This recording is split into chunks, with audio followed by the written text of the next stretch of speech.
menanti putusan MK. Sidang sengketa pemilu 2024, versi fakta hukum. Berikut tanggapan dan harapan dari tim kuasa, masing-masing calon. 1. Tim 01. Proses persidangan permohonan perselisihan hasil pemilihan umum presiden dan wakil presiden tahun 2024 telah berakhir. Masing-masing pihak telah menyampaikan kesimpulan dan tambahan bukti kepada Mahkamah Konstitusi, MK, Selasa, 16 April 2024, kemarin. Ketua Tim Hukum pasangan calon presiden dan wakil presiden nomor urut 01 Anies Rashid Baswedan Muhaimin Iskandar, Ari Yusuf Amir, menyebut inti kesimpulan antara lain mendalilkan telah terjadi pengkhianatan dan pelanggaran konstitusi serta asas bebas, jujur dan adil. Alhamdulillah kami hari ini sudah resmi menyerahkan kesimpulan dari semua proses persidangan selama ini. Jadi kawan-kawan, kesimpulan yang kita muatkan hari ini adalah semua rangkuman dari proses persidangan kita. Di sana kita sudah mengajukan bukti-bukti, sekian banyak ratusan bukti, yang katanya nggak ada bukti sudah kita tunjukkan di pengadilan bahwa banyak sekali kami punya bukti. Lalu kami juga menghadirkan saksi-saksi. Kawan-kawan pasti mengikuti banyak sekali saksi-saksi yang kami hadirkan. Walaupun begitu banyaknya gangguan terhadap saksi-saksi, tapi alhamdulillah tetap ada saksi-saksi kami. Dan meyakinkan alhamdulillah. Lalu yang ketiga, kami hadirkan ahli-ahli yang dengan sangat baik telah menjelaskan tentang proses permohonan kami ini. Kami mendalilkan telah terjadi pengkhianatan konstitusi, pelanggaran konstitusi dan pelanggaran azas bebas, jujur dan adil.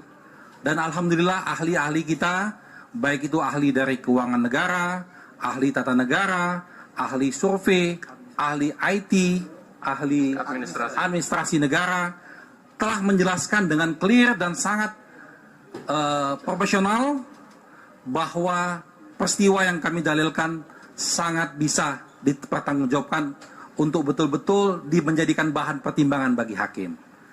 Dan yang paling menyenangkan bagi kami, alhamdulillah, selama proses persidangan kami melihat kesungguh-sungguhan Majelis Hakim yang mulia dalam memeriksa perkara ini.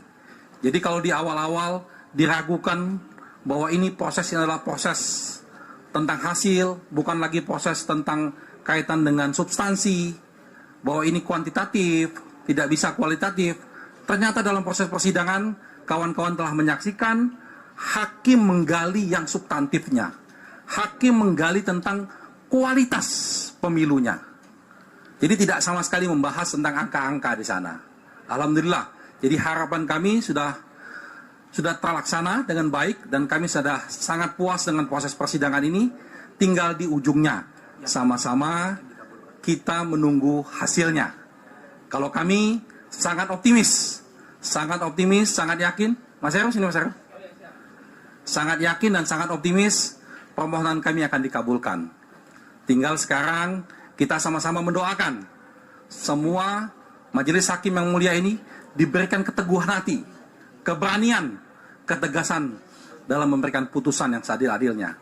Karena semua fakta, semua bukti telah dipaparkan di proses persidangan ini. 2 Tim 02. Sementara itu, Ketua Tim Hukum Pembela Prabowo Gibran, Yusril Iza Mahendra, mengatakan kesimpulan yang telah diserahkan itu akan diteruskan kepada Ketua MK. Selanjutnya dibahas dalam rapat permusyawaratan hakim, RPH, yang akan dilakukan Senin, 22 April 2024. Wakil Ketua Tim Hukum Pembela Prabowo Gibran, Oto Hasibuan, menyebut dalil para pemohon tidak terbukti karena hanya asumsi. Pihaknya yakin MK akan menolak permohonan. Apalagi hukum acara tegas mengatur dan tidak boleh dilanggar, yakni yang dipersoalkan berkaitan dengan berapa suara yang diperoleh. Tapi para pemohon mendalilkan kecurangan yang menurut kami bukan ranah MK. Dari dua perkara yang kami hadapi di Mahkamah Konstitusi ini, dan tadi sudah diterima dengan baik oleh petugas panitera di Mahkamah Konstitusi dan kami sudah terima bukti tanda terimanya. Dan permohonan ini, kesimpulan ini akan diteruskan kepada Ketua Majelis Hakim Mahkamah Konstitusi sebagai bahan dalam rapat permusyawaratan hakim untuk memutuskan perkara ini yang insya Allah akan dilakukan pada tanggal 22 April yang akan datang. Praktis tidak ada lagi sidang mulai hari ini dan semuanya kita serahkan kepada majelis dan kita tunggu apa putusan majelis atas kedua perkara ini pada tanggal 22 April yang akan datang. seperti yang dijelaskan tadi, kami sudah mendaftarkan kesimpulan kami terhadap perkara untuk 01 maupun untuk 03. Ya. Saya hanya ingin menyimpulkan saja, setelah berjalan perkara ini beberapa saat, kemudian sampai kepada kesimpulan, maka kita mendapatkan suatu hal yang terang dan jelas. Dan untuk mudahnya bisa kami jelaskan kepada semua masyarakat secara singkat, bahwa sesungguhnya perkara ini sesuai dengan nomenklatur yang ada di sini disebutkan, ini adalah perkara PHPU, yaitu perkara perselisihan hasil pemilu. Sehingga yang harus dipersoalkan menurut hukum acaranya itu adalah mengenai hasil suara yang diperoleh oleh masing-masing paslon. Sehingga sesungguhnya menurut hukum acaranya yang harus dipersoalkan itu adalah berapa sesungguhnya suara yang diperoleh oleh 03 maupun 01 dan mana suara daripada KPU yang sebenarnya perhitungannya itu yang tidak benar. Itulah sesungguhnya perkara ini. Tetapi setelah kita melihat perjalanan perkara ini, ternyata pihak pemohon 1 dan pemohon 3 justru tidak mau masuk kepada arena ini. Mereka masuk kepada arena bahwa tidak mempersoalkan dan tidak mau tahu dengan hukum acara yang ada, yang sudah diatur di dalam undang-undang pemilu, yaitu harus mengenai perhitungan suara. Mereka masuk dengan mengatakan, kami mengajukan gugatan bukan dengan PHPU, kami mengajukan gugatan adalah dengan dasar adanya kecurangan-kecurangan yang diduga dilakukan oleh 02. Sehingga mereka memohon diskualifikasi. Jadi inilah dua persimpangan jalan di dalam perkara ini. Supaya masyarakat tahu, hukum acaranya sudah tegas menyatakan dan tidak boleh dilanggar. Yang dipersoalkan itu harus mengenai berapa suara yang Anda peroleh. Tetapi sekarang yang dipersoalkan ternyata adalah ada kecurangan-kecurangan yang menurut kami sebenarnya tidak merupakan ranah MK. Ya, dan kebetulan pula tidak ada bukti-bukti tentang kecurangan itu.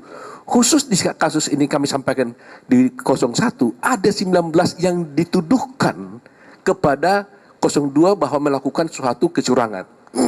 Ternyata setelah kami lihat satu persatu dari 19 ini di kesimpulan ini kami uraikan dengan jelas. Satu pun tidak terbukti adanya kecurangan tersebut. Ya kan? Jadi kita lihat tadi itu bahwa saya katakan tadi itu sebenarnya kalau kecurangan ini ranahnya ini ranah Bawaslu. Bawaslu yang harus memeriksa perkara kalau ada kecurangan. Walaupun demikian kami juga uji di persidangan ternyata kecurangan itu pun tidak terbukti. Jadi dari segi prosedural sebenarnya ini sudah salah. Nah, sekarang apa yang mereka tuntut? Dan selalu digaungkan di media-media massa. Mereka mengatakan haruslah Mahkamah Konstitusi berani mengambil suatu keputusan yang substantif. Seakan-akan keadilan yang progresif. Nah, tidak mungkin Mahkamah Konstitusi mengambil suatu keadilan substantif berdasarkan suatu hukum acara yang tidak ada.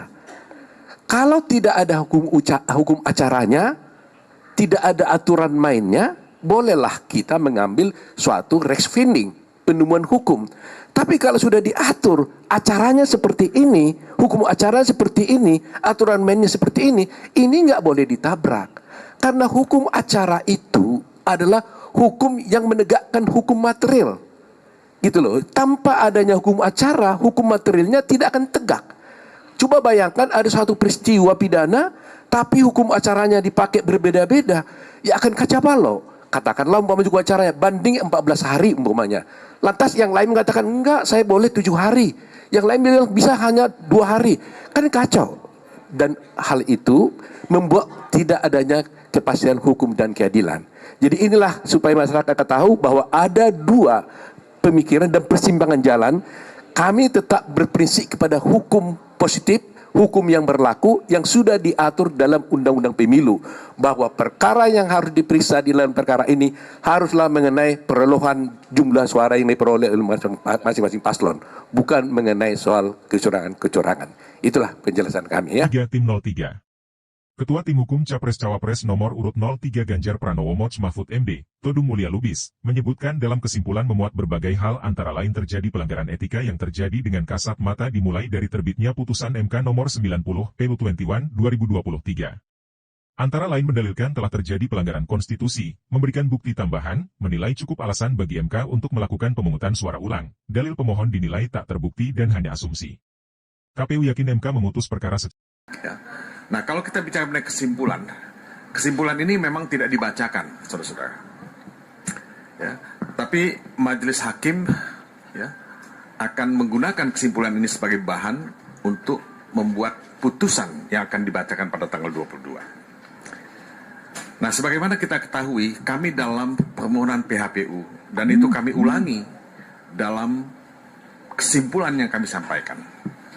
Setidaknya ada 5 kategori ya pelanggaran yang sangat prinsipil, ya sangat menyolok terjadi pada proses Pilpres 2024 ini. Yang pertama adalah pelanggaran etika, ya yang terjadi dengan kasat mata dimulai dengan putusan MK nomor 90. Dan ini kalau kalian membaca keterangan Romo Magnis Suseno, itu sangat jelas dikatakan oleh Romo Magnis bahwa proses pencalonan yang melanggar etika berat itu adalah pelanggaran etika berat. Ini statement dari Romo Magnis Suseno. Ya. Nah, dari sana muncul pelanggaran yang kedua, yang kita sebut nepotisme. Ya. Nepotisme ini dilarang dalam hukum positif kita. Ada TAP MPR yang melarang nepotisme. Ada banyak undang-undang yang melarang nepotisme.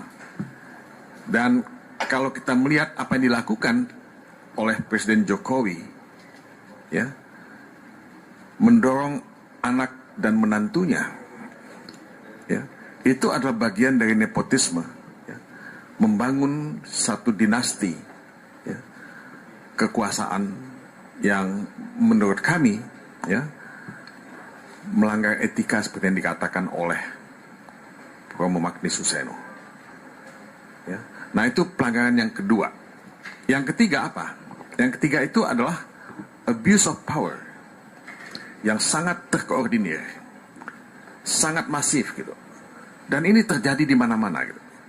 Nah, ini saya hanya mengulang, teman-teman saya di sini, kolega saya di sini juga akan bisa menambahkan banyak sekali pelanggaran-pelanggaran yang masif, ya, sebagai akibat dari abuse of power yang terkoordinir yang tadi saya kemukakan. Nanti saya akan jelaskan sebagian. Nah, pelanggaran keempat itu apa? Pelanggaran keempat itu adalah pelanggaran prosedural pemilu. Nah, ini Anda bisa lihat ya, apa yang dilakukan oleh KPU, apa yang dilakukan oleh Bawaslu, apa yang dilakukan oleh Paslon 02, ya, yang menurut saya, ya, menurut kami semua, adalah pelanggaran-pelanggaran yang seharusnya, ya, bisa dijadikan alasan untuk melakukan pemungutan suara ulang.